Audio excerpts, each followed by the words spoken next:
Hello mọi người, thì tôi ơi chị đang quay. Chưa? Không chưa? Tôi đang quay. Hello mọi người, đầu năm thì lại gặp mọi người rồi đây. Thì như mọi người đã biết thì đợt cuối năm vừa rồi mình cũng có đi Đà Lạt. Thì nguyên nhân mình chọn Đà Lạt là thứ nhất là cuối năm mình dồn nhiều phép quá nhiều, thế nên là mình cũng muốn đi du lịch đâu đó, và Đà Lạt thì cũng rất là gần Sài Gòn. Thứ hai là đợt cuối năm thì dính đến Giáng sinh, và Giáng sinh thì phải đi đâu đó thật là lạnh, thế nên là mình lại chọn Đà Lạt. Và thứ ba là thật ra lúc đó mình hơi bị kiểu thất tình một tí, xong rồi mình cũng muốn đi đâu đó khai khỏa, và mình cũng nghe nói là lên Đà Lạt thì có người yêu, thế nên là mình cũng muốn lên Đà Lạt kiếm thử người yêu. Nhưng mà người yêu không có, mà chỉ gặp những chuyện đau đau không à. Nên là mình lúc đó mình nghĩ lại là mình đi một mình. Sau vài ngày đắn đo thì mình cũng đã quyết định là đi Đà Lạt chỉ một mình thôi. Mình đang đi Đà Lạt một mình thì dễ kiếm người yêu không à? Khi đi với bạn bè chúng ta mình bông lụa được đúng không? Thì mình cũng có vô một cái group gọi là Ghiền Đà Lạt. Thì đây là một cái group mà tập hợp những người thật sự rất là thích đi Đà Lạt. Họ có thể đi Đà Lạt và 5-6 lần trong một năm luôn á. Thì lên trên đấy mình tổng hợp, mình gom lại những cái chỗ mà mọi người hay đi, hạng Google những cái chỗ mà kiểu nổi tiếng, cái chỗ này mình có thật sự mình thích đi hay không. Tại vì không phải là những chỗ mọi người hay đi là mình cũng sẽ đi. Và mình cũng xác định luôn là khi mà mình đi du lịch một mình thế này á, mình sẽ không có check những cái chỗ ăn uống.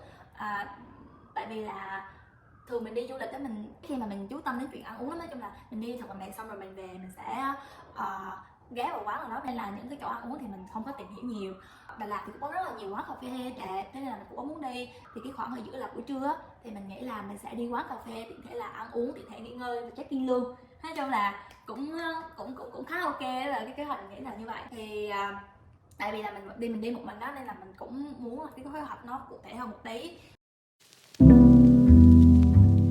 Luôn là thứ nhất là mình sẽ thuê xe máy mình đi. Thì ví dụ mình thuê xe máy mình đi thì mình đi những cái chỗ mà gần trung tâm thành phố, hay là gần homestay của mình một chút, dưới 1 tiếng thì ok. Nếu mình đi những chỗ xa quá, rồi ví dụ như chỉ có một mình thì mình rất sợ là những lúc mà có xảy ra chuyện thì mình không có biết được kêu ai giúp đỡ, mình rất là sợ những cái trường hợp nó xảy ra. Thứ hai là mình không có đi vào buổi tối, tức là riêng cái lịch buổi tối của mình sẽ là ở homestay thôi, mình sẽ không có đi đâu. Cùng lắm thì mình đi đến 7 giờ, mình đã đi ăn xong cái 7 giờ mình về thôi. Tại vì buổi tối thì mình cũng sợ, con gái mình cũng sợ lắm, nên là mình không có đi. Thì 2 ngày đầu tiên mình sẽ là đi những cái chỗ gần trung tâm, gần homestay của mình. Và những ngày tiếp theo thì mình sẽ đi xa hơn một tí. Tại vì ví dụ như là ở Đà Lạt thì có săn mây ha, như là chỗ mình muốn săn mây thì cách đâu chỗ homestay mình cũng cần tầm 45 phút. Thì mình nghĩ là lúc đó là nếu mà đi những cái chỗ xa như vậy thì mình sẽ kết hợp những cái chỗ xa đi với nhau luôn, thì mình nghĩ là mình sẽ mất 1 ngày. Thế nên là mình dành 1 ngày để đi xa trung tâm, 2 ngày thì mình đi gần quanh trung tâm, và 1 ngày cuối thì là ngày mình về. Thế nên là mình cũng không có muốn là đi xa rồi lại có trục trặc gì. Thế nên là ngày đó là mình để tự do một tí, tức là mình muốn đi đâu thì mình đi đó. Nói chung là cảm hứng lên đi đâu thì đi đó. Còn cái ngày cuối cùng này sách của mình lọc ra những cái chỗ mình thích đi ha. Thì những cái chỗ mình sẽ phải đi, và những cái chỗ mà mình nghĩ là ok mình có thể đi được nếu mà mình có thời gian rảnh kiểu như vậy. Xong rồi lên trên mạng mình search đường thì mình sẽ gom lại những cái chỗ mà gần đi, sẽ đi luôn một lần, sẽ cho tiện đường á. Tại vì thật sự là mình đi một mình thì mình chỉ dùng Google Maps thôi, thế nên là nếu mà tiện đường đi thì sẽ vẫn ok và tiết kiệm thời gian hơn. Thì lúc đó mình không biết là mình sẽ thực hiện theo kế hoạch được bao nhiêu %, nhưng mà đại loại có giờ là để mình biết được là mình không ở lại một chỗ quá lâu, bị lối những cái chỗ khác đi, những cái chỗ mà mình muốn đi trong một ngày đó, ngày nào đi những cái gì, chỗ nào.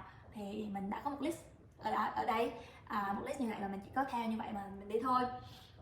Và bắt đầu những chuẩn bị. Đây là một cái túi, tại vì mình biết là mình đi bằng xe máy, thế nên là mình sẽ mua cái túi này. Và đây là có một cái chỗ mà để nhìn đường á. Ý là ví dụ như mình cầm điện thoại mình bỏ vào trong túi, xong rồi đang đi giữa chừng thì tự nhiên mình biết đường tiếp theo mình đi như thế nào, mình lại lôi điện thoại ra để mình xem thì mất công quá, nên mình mua cái này.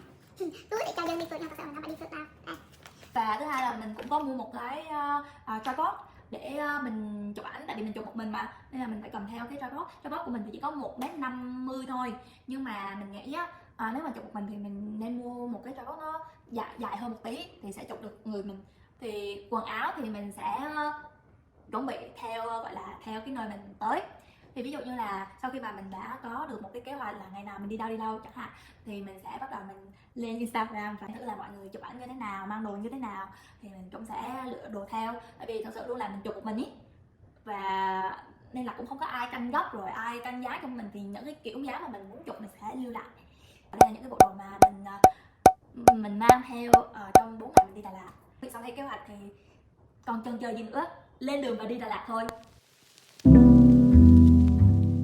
Lên Đà Lạt á, cái câu nói mà mình nghe được nhiều nhất, câu hỏi mà mình nghe được nhiều nhất từ mọi người là ai mình gặp thì cũng sẽ hỏi mình câu như thế này: Ủa con đi một mình hả con? Bạn con đâu?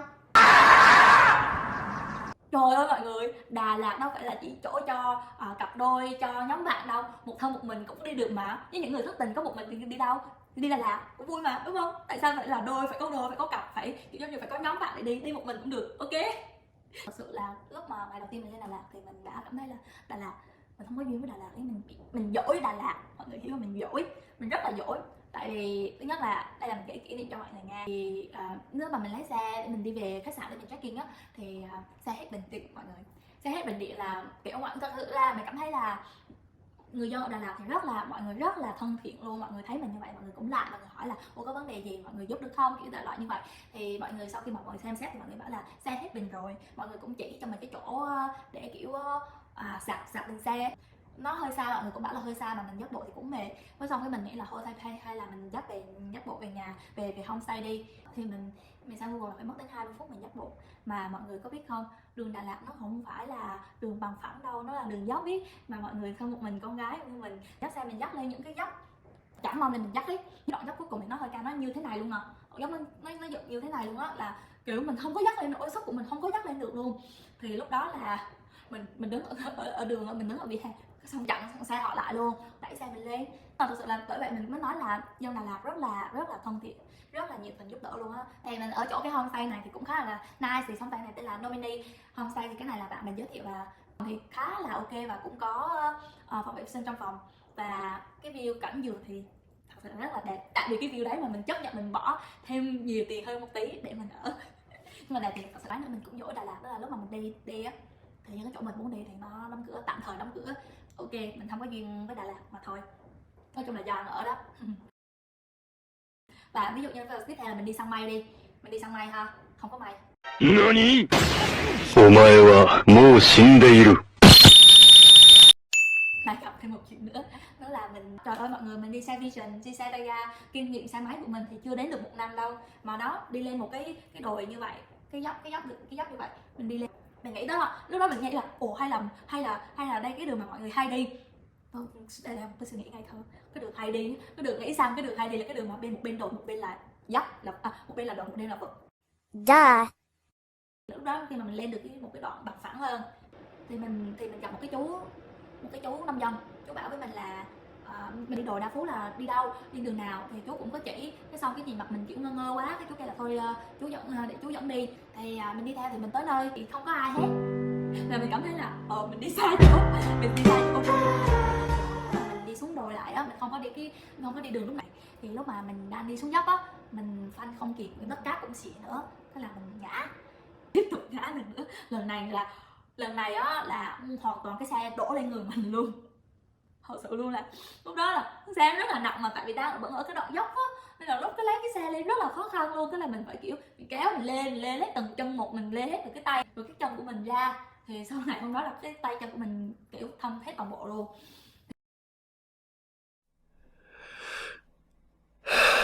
Hơi bị ngu á là cái đoạn mà mình không có nhìn trước là đường nào mình nên đi, đường đồi núi mà mình hơi không có nhìn trước, mình cứ thấy có đường nào là mình đi thôi. Có 2 cái rãnh bánh xe như thế này, thì mình chọn một cái rãnh bánh xe để mình đi vô trong cái rãnh bánh xe để đỡ té.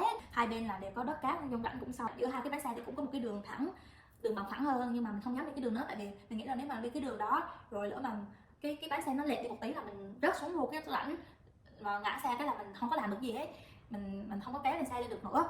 Thì biết là đi chậm một cái đoạn rãnh đó thì mình mới thấy là cái đường phía trước nó không có đường nữa. Bây giờ hết đường rồi thì bây giờ phải đi lên cái rãnh. Thì lúc mà mình đi lên cái rãnh là xe mình để ngang như vậy luôn, không có rìn được, mà mình sợ mặt mình nặng quá, lỡ như đau rớt xuống thì làm sao. Bảo là xe mình đang bị mắc kẹt như vậy mà mình không có biết là mình nên đi như thế nào, mình không có đẩy cái xe ra được á. Lúc đó là 5-6 giờ tối rồi mọi người. Lúc đó là bắt đầu trời tối rồi, mình sợ chứ, tại lúc đó có một mình đi đó thôi, mình không biết phải làm sao hết. Mình dựng cái xe lại, cái là mình kêu có ai ở đây không ạ, có ai ở đây không ạ. thì cứ gọi. Lúc đó mình kêu cũng khoảng là 30 phút thì lúc đó có một cái cô đó cổ lên. Tao lúc đó là mình kiểu cảm ơn trời đất luôn á, kiểu giống như là lúc đó là kiểu được ông bà phù hộ á nên mới xuống được cái chỗ đường bê tông á, chứ không thì mắc kẹt ở trên núi thì không biết phải làm sao luôn. Với lại lúc đó mọi người nghĩ đi, lúc mà mình đi xuống dốc á, mình từng té 2 lần. Mọi người có nhớ là cái dốc mà có nhớ cái dốc mà mình đi lên cái đồi không?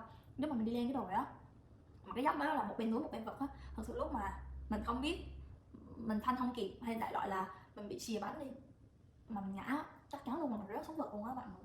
Mặc dù là hơi bị trầy trật, cũng cái đoạn thứ hai, thật ra cái đường xuống thứ hai nó cũng trầy trật lắm, nhưng mà thật sự mình cảm thấy là mình may mắn ấy. Chứ mà mình chọn đường thứ nhất, cái đường mà mình đi lên dốc mình đi xuống dốc lại thì thật sự luôn là không biết chuyện gì xảy ra. Đà Lạt thì chỉ có đồi núi và đèo thôi, đường đèo thì không có đèn đường, chỉ có đèn xe máy thôi. Mình trời lạnh vừa sợ, cứ mà đi xong cái hát thì tao đỡ sợ như vậy. Chia sẻ với mọi người luôn là khi mà lên Đà Lạt hay là đi những cái chỗ vùng núi ở Việt Nam ấy, mình nghĩ như vậy thì cái Google nó thật sự không có đáng tin cậy cho lắm. Nó không đáng tin cậy ở đây là tại vì khi mà nó chỉ đường cho mình ý, thật sự luôn là mình không biết nó chỉ đường vô đâu. Giống như là có một hôm mình đi xong cái là mình thấy là mình đi những cái chỗ mà giới trẻ hay đi thôi, chứ không phải là mình đi những cái chỗ mà mình khám phá những cái chỗ mới. Sự lúc đó mình nghĩ là mọi người hay đi mà tại vì sao cái đường đi nó khó đi như vậy, tại sao mà mọi người có thể đi được những đường như vậy. Nhưng mà Google chỉ mình nha, rõ ràng Google chỉ mình luôn, tức là Google chỉ mình đi đường dốc nè, đi đường trong hẻm nè, đi đường đất cát nè, thậm chí luôn là Google bảo mình là rẽ phải đi. Cái lúc mình nhìn qua rẽ phải, ôi trời, rẽ phải là cái đường ray đó mọi người, mà nó bảo mình là rẽ phải, mình không hiểu là mình đi kiểu gì luôn. Cái lúc đó mình bật Google dã man, tại vì cơ bản là bây giờ mình chỉ có dựa vào Google thôi chứ mình không có biết đường. Nhưng mà đến khi mà mình mò chặt thì ra được đường quốc lộ thì mới biết là thì ra là mọi người đi đoạn đường quốc lộ, còn mình đi đường đất cát này do Google chỉ. Thế nên mình mới nói là mình cảm thấy thứ nhất mình không có duyên với Đà, thứ hai là đừng có đi một mình, thứ ba là đừng quá tin Google. Nhưng mà sau cái chuyến đi này thì mình mới cảm nhận được con người Đà Lạt thật sự là quá thân thiện. Thì thật ra là mọi việc cũng đã xảy ra rồi, mình cũng có những cái trải nghiệm, và những cái trải nghiệm này đó là những cái kinh nghiệm để mình ghi nhớ. Nghĩ lại bây giờ thì thấy thì cười thôi, nhưng mà lúc đó thì thật sự là rất là sợ. Tại vì thật sự là mình không phải là mình gan dạ, mình mạnh mẽ mình đi một mình đâu, mà mọi người ơi, mình chỉ thật sự là mình không có biết á, nên mình hơi bị liều và mình đi một mình. Và mình đi một mình xong thì mình nhận ra là chắc mình không có đi một mình đâu.